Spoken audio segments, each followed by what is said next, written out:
It was just 3 years ago we originated Sanctuary from northern Lake County, where St. Raphael the Archangel became the first new parish in the Archdiocese since the late 90s.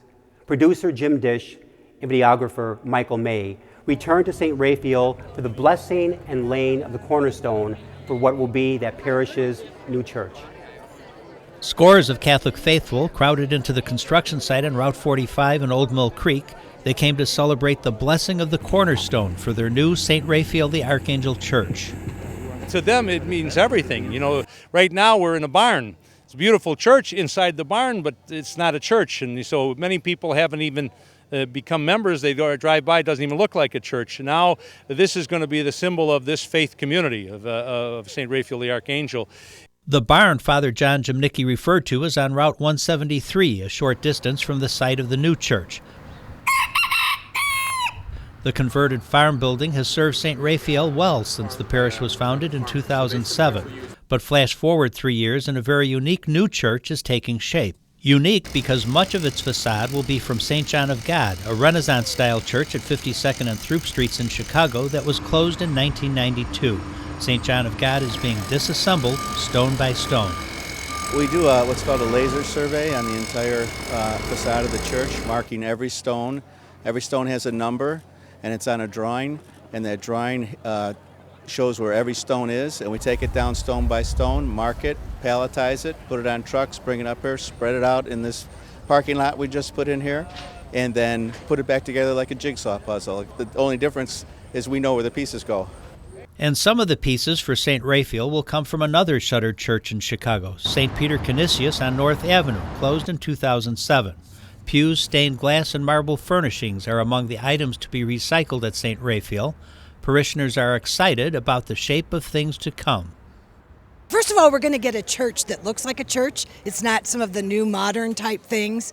And it's just what a wonderful use of, the beautiful things that were in these two churches that were no longer being used. And so we're going to get a lot more church than what we probably could have gotten if we just had to raise the money and build a new church.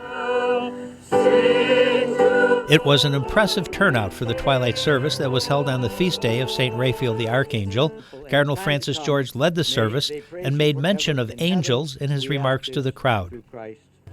Angels, as you know, can't be seen. So they tell us also that the most important things are those things that can't be seen. You can't see love, but you know its effects. You can't see an angel, but you find its effects in God's providence in your life. And so this parish of St. Raphael the Archangel reminds us about how time interacts with eternity, reminds us that what is most important cannot be seen, but it's precisely what is most important that remains forever. Following his comments, the Cardinal blessed the cornerstone of the new St. Raphael Church, a cornerstone that carries special significance in how this church is being built. Actually, at this cornerstone laying, we have the cornerstone from St. John of God.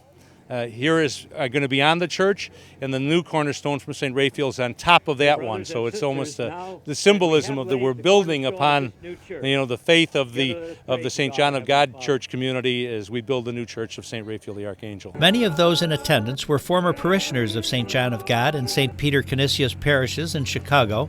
For them, this was more than a photo op. It was seeing that their former worship spaces are getting new life in northern Lake County. It was quite emotional, actually, to see the cornerstone laid on this church here and the welcoming of everyone here, the joining, if you will, of the old St. John's and the other parish in St. Raphael's. So, and I don't have to tell you how many people I've noticed here from the old church here, too, so I haven't seen in 30 years. So this is quite heartwarming and emotional, to say the least. And as the sun set on this autumn prayer service, the prediction was that the sun would rise on the completed new St. Raphael the Archangel Church around the first Sunday of Advent next year. Reporting from Old Mill Creek in northern Lake County, I'm Jim Dish for the Church, the Cardinal, and You.